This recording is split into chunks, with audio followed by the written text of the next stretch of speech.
আসসালামু আলাইকুম। আজকে আমি রান্না করব ডাল দিয়ে পুঁই শাক। তাই আমি প্রথমে পুঁই শাকগুলো কেটে নিয়ে পরিষ্কার করে নিচ্ছি। এখন ডালও ধুয়ে নিছি, নিয়ে পুঁই শাকের মধ্যে দিয়ে দিছি। দিয়ে এখন এখানে দিয়ে দিব পেঁয়াজ কুচি আর কাঁচামরিচ কুচি। কিছু পেঁয়াজ আর কাঁচামরিচ দিয়ে দিলাম। এখন এখানে আদা, রসুন আর জিরা বাটা দিয়ে দিলাম। দিয়ে এখন এখানে দিয়ে দেব হলুদের গুঁড়া আর অল্প মরিচের গুঁড়া দিয়ে দিব। জালটা যার যে ইচ্ছা মতো, আর ধনে গুঁড়া দিয়ে দিলাম। দিয়ে এখন এখানে দিয়ে দেবো স্বাদ মতো লবণ, আর দিয়ে দেবো এখন সরিষার তেল।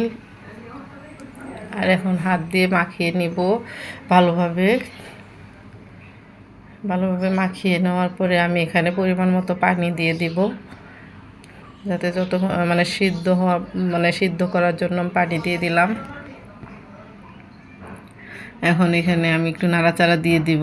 বলক উঠে গেছে, নাড়াচাড়া দিয়ে আবার ঢেকে রাখবো। এই ডালটা খেতে অনেক মজা হয়েছিল।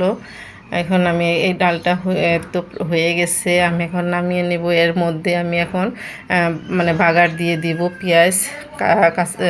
পেঁয়াজ, রসুন এগুলো দিয়ে বাগার দিব। আমি প্রথমে দিয়ে দিলাম কিছু তেলে জিরা দিয়ে দিলাম। তারপর 3টা মরিচ আমি মাঝখান দিয়ে টুকরো করে দিয়ে দিলাম, আর একটা তেজপাতা দিয়ে দিলাম।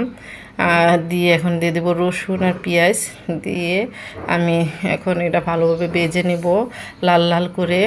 এই বাগারটা দেওয়ার পরে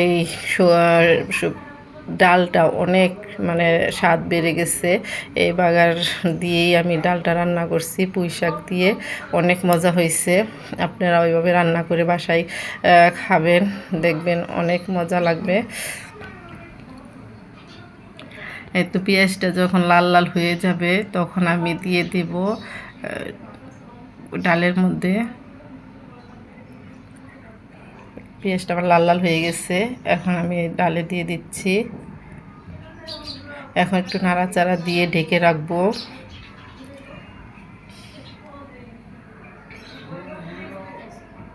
ঢেকে রাখছি কিছুক্ষণ, এখন আমি নামিয়ে নেব। নামিয়ে এই ডালটা এতটাই মজা হয়েছিল বলার বাইরে, আপনারা না খেলে বুঝবেন না। এভাবে রান্না করে খেয়ে দেখবেন কতটা মজা হয়েছে।